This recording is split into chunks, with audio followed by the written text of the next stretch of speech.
Welcome back. We're here with Tori from the Connection Cove. Tori, thank you so much for coming on the podcast. Of course. My I'm pleasure. excited. Yeah, I'm excited to dive in. You know, it's awesome like what you're doing. So I'm excited, to learn more about your journey and have you share more about your expertise and what you're doing. So thank you. Yeah, I'm excited. So can you talk about what is post, past life regression? Yeah. Oh, good question. I'm a certified hypnotist, and while I was trying to explore what avenue I was interested in doing, because I was at first wanting to be a little bit more clinical, um, me doing more spiritual work was my fun side thing that I was always doing. And when the clinical side of hypnosis wasn't working out for me, I decided to mesh, and that's when it worked out.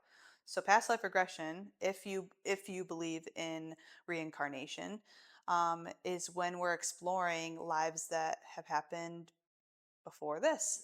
And so, you know, thinking about your soul has traveled through all these different bodies and has experienced all these different things.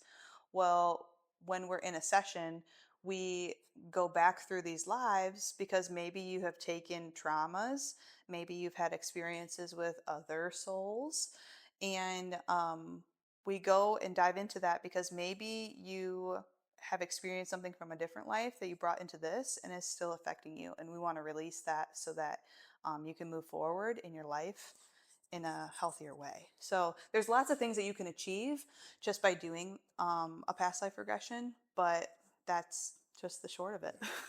And I feel like you mentioned, the past lives and everything in just society in general is either you believe in it or you don't. Yeah. Can you kind of talk about what evidence you have to believe that we have lived past lives? I mean, gosh, that's a good question too. Um, Personally, I grew up Catholic. Okay, so growing up Catholic, but also um, growing up with the family that I have being very open and watching some of the TV mediums like Sylvia Brown and John Edwards, like it really came got me open to what was possible, seeing the validation that they were giving all these people, um, because I saw the healing that had happened. So to me, it made sense when they're making these connections.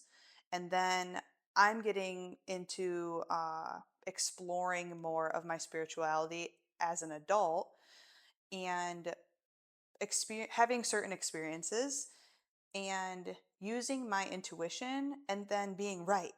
And it's like, okay, well, this is happening more and more and more. And I'm getting validation for my intuition being right. Why wouldn't those people be right too? And so as it was building, I just started seeing how it would be more and more possible.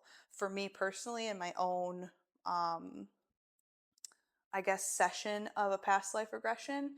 I had my experience before even becoming certified, where even though we went through past lives and we experienced that, we went forward in the future. Interesting. Now, my forward in the future, I now have experienced almost all of it. So we went into the future and I had a girl at a certain age. She was like 4 years old. I had a boy who was like 18 months old. And now I have a girl and a boy almost that age. And that was almost 5 years ago. So for me, that was the evidence that we have had past lives, and our soul and our subconscious comes forward when we're relaxed enough and we let that come forward. So, yeah, to me, it was more of the future stuff that kind of solidified it, but also it makes a lot of sense for like past life stuff. For me, being so interested in something, let's say like the Holocaust, and then experiencing like a very short lived life during that time. It's like, well, I'm very interested in it, but I don't have so much like heartbroken trauma over it. So you just start to make the connections of like, well, that makes sense. That makes sense. Um, but I would say my clients having their experiences make a lot more sense than like me personally. So I think it's super fun and it's always different because reincarnation, if you do believe in it, like there's lots of lives. You you go through lives a lot. Like there's a lot of experiences to be had. And I think a fun topic to dive into on this kind of realm is the fact of questioning if time is linear. If Ooh, is time linear, or is it our perception of time that is actually making what we're experiencing now real, or is it the present all the time, past, present, and future all in one experience? So I think that's a very yes. fun thing to to dive into, because when you break that limiter down, you realize like all we have is now. So that means we're Hmm. experiencing everything all at once, but we can only perceive it at a certain Yes. point in our time. Yes, and I think that's why it only at least for me, I only call it past life regression because that's what makes sense to our human Yeah. mind is that we're here right now and that lives happened before. But in reality, what I do believe is that time is an illusion and it is all linear. It's just our human mind only can make sense of now. Same with aging and all that fun stuff. Yeah. Um, on that topic of intuition, Keek has a question for you. Oh, okay. She asks, how do you distinguish between intuition and imagination? Mm. Intuition. Okay, intuition versus imagination. Okay, so intuition is not only, at least for me, because I'm very visual, um, you get more senses. You are able to use more senses throughout your body to know about something, whether that feels right or wrong, or the energy's off, whatever it could be. You're utilizing more senses within you um, to come up with the conclusion that you're trying to get at.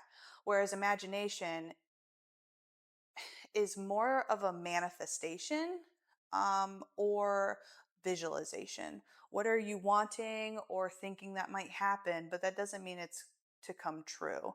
So I think there's a little bit of a difference of like what is to be achieved um, because visualization just I feel like it relates more to manifestation because if your mind is wanting you to see something, then it's either a warning sign or it's preparation. So I don't know if that answers your question exactly, but I sure hope it does. No, no, I think especially when we get into the topic of like, does your brain know the difference between a thought and reality? Mm, And then I think especially when it comes to intuition, I think it's all about how aware you are. Because yes. if you're not really self-aware and you're not aware of things, then your imagination might feel like intuition, or your thoughts might feel like you're trying, something's trying to tell you something. It plays a big part for sure.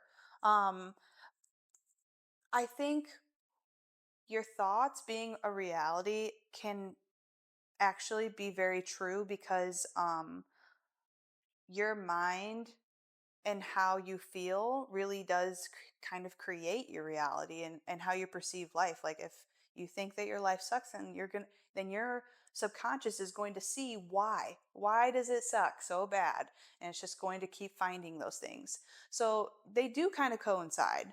I just think that if you are going to be imagining something, then you're manifesting that, just like making it a reality.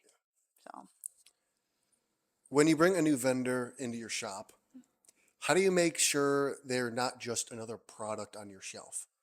ooh well, I would say like when I first opened this shop, it was that space in the front very much was how can I support others? And I really didn't reach out to many people, they came to me. So I knew a good handful of those people were good people. So I really wasn't worried too much about it just being product. The thing about it though is that those people, because I know a good handful of them more personally, I know about the stories that are behind the products. So, for an example, the person that has the honey here, they had a house fire like a couple of years ago, lost everything. So, it's not just about the product, it's about them trying to survive, like trying to keep their house afloat, their family afloat. And to me, if I can support you with my little shop, with whatever clientele that I have, why wouldn't I do that? And so there's more stories behind every single product that are here, besides the crystals, like all the handmade items. It's not just a trinket, it's not something that like it's just made for fun. Like there's always a story behind why they decided to do it because they needed that help, and I'm just a way of helping them. And I'm going to assume that when someone is looking at those products or even buying them, you are going to be informing them. You're going to be telling them about those stories. You're going to be sharing their story with the people buying their products. Always. That's pretty much the first thing that I try to get out of my mouth is like, just so you know, when you're looking around, don't just think of it as a product, think of it as a person, because there's so much more meaning behind it about that cup or that little spider. Like there's something behind it, and it's because you're supporting a person with that $8. We're now going to move to the personal side of things. When did you know Charles, your husband, was the man that you were going to marry? Oh, my husband. Um, we met in high school. So, funny enough, I was a part of the JROTC program at Springfield. And me as a freshman, I was kind of a little bit more involved because I have an older sister, and she was a part of the program already, where we were in the drill team. So when I had gone to drill practice and I saw my husband, I said, I I want to date that guy. And so as we talked and got to know each other, I don't know, there's just that inner knowing that I was like, that's the guy. That's the guy I want to be with. When So you ever first since high saw him, school. wh- when you first saw him, did you know like I'm gonna marry that guy, or was it more like was that later down the line? It's hard to say marry when I was a freshman in high school, but yeah, I knew that I was like, I'm gonna get that guy. And as a mother and a business owner, what is one value or skill that you would like to pass down to your child? Ooh, depth. I really pride myself being here on getting to know my clientele and the people that walk in, trying to not make it so surface level. And so, if there's anything that I hope that they would take away from the business that I do here, is that there's value in getting to know people and sitting down, or actually caring about their day, not just saying how are you. Like there's, whether they are helping you or you are helping them, there's always value in networking and getting to know people and caring about them, because we all always hear about, you know, hey, somebody could always be having a bad day. Well, you could be the person that actually cares to listen about their bad day. And so I just hope that my kids take that from me, and what I'm trying to achieve here is trying to make people feel like somebody cares and that they have friends. I think a lot of people are lonely and Yeah. they just want to know someone cares.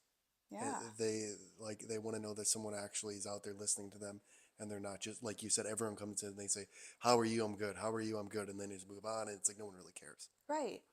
Well, and to be a little bit more on the personal side too, is like while I was in high school, it would have been perceived that I was, um, I guess, popular or very involved with everything because I was in the drill program, I was in the DECA program, I played volleyball, I did a lot of things. I was on homecoming court and military ball, but like I didn't have a group of friends. I knew people, but I didn't have that depth.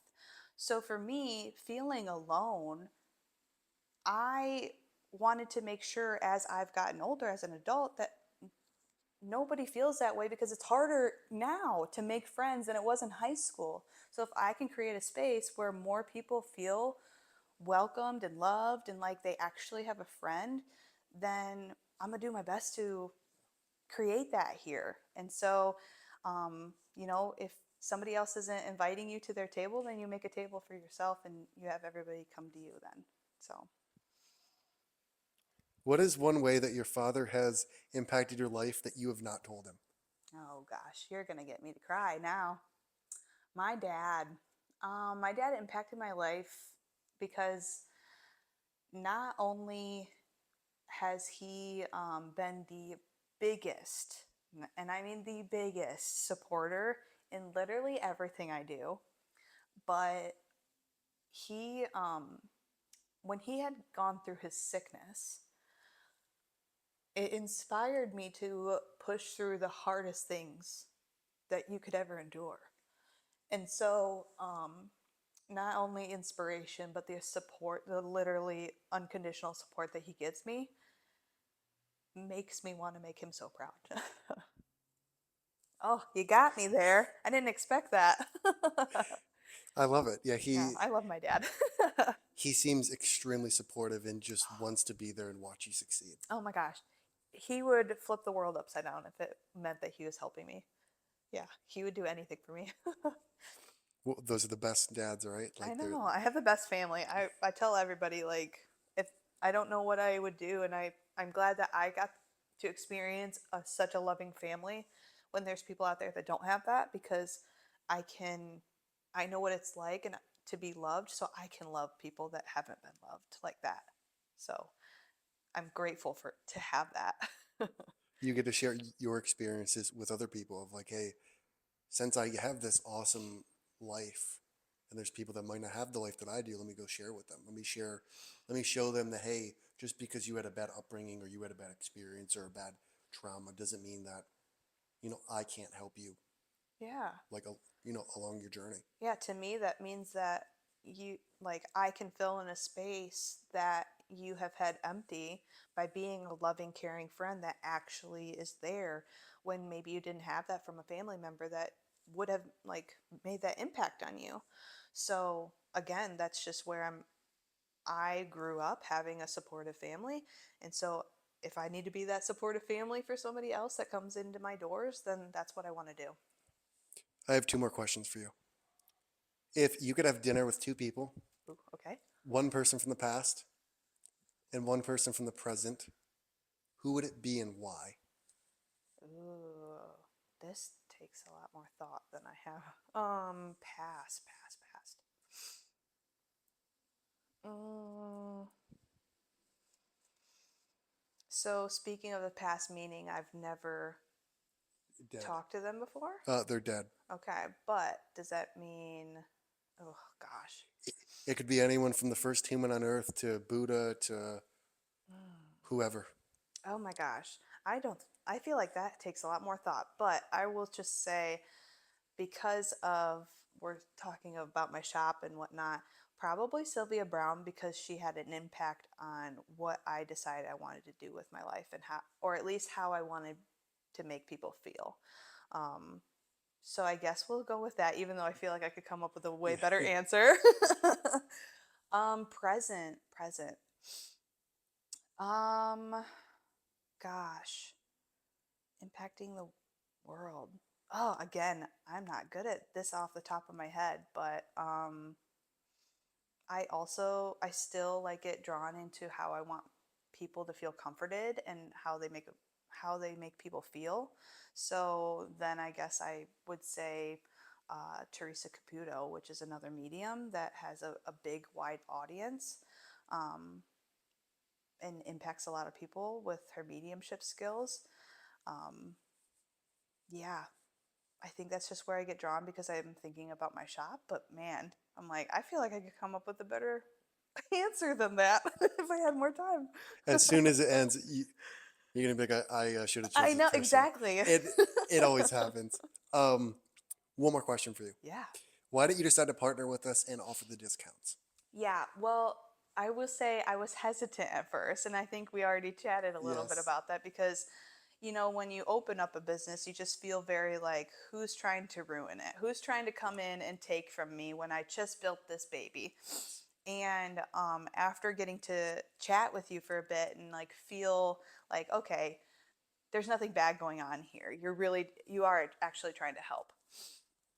Let my guard down and decided that like I really could use some support. And so if there's nothing that is going to negatively affect me, like why wouldn't I? And so if this helps me reach more people that like I do genuinely want to help, I thought this was a great avenue, and I like what you're doing. And so it's like if you're supporting me and I can support you, then like why not? So yeah, second part of that question, what am I offering? No, that's it. Oh, okay, because I was like, No, I no, mean, I'm just that's a here. great answer. We appreciate the kind words, and we appreciate you trusting us early on in the process Yeah. of not even having a product. So thank you. Yeah, it's tough starting out. So it's like, hey, if we're supporting each other, then good things will happen. Make it a win-win for everyone. Exactly. Tori, those are the questions I have. How can people find you, and what is one thing you want to leave people with? Yeah, you can find me. I'm mostly on Facebook. So that's the best way to reach out to me if you're looking. But, and I also post a lot about the events and things that are for sale. So I'd say Facebook, Instagram, uh, the Connection Cove is how you can find me. We're off Lewis and Stearns in Temperance, Michigan. And I will leave it with that if you think that people um, don't really care about you, there's someone out there that does. Someone does. Awesome. Well, Tori, thank you for coming on. Of course. Thanks for having me.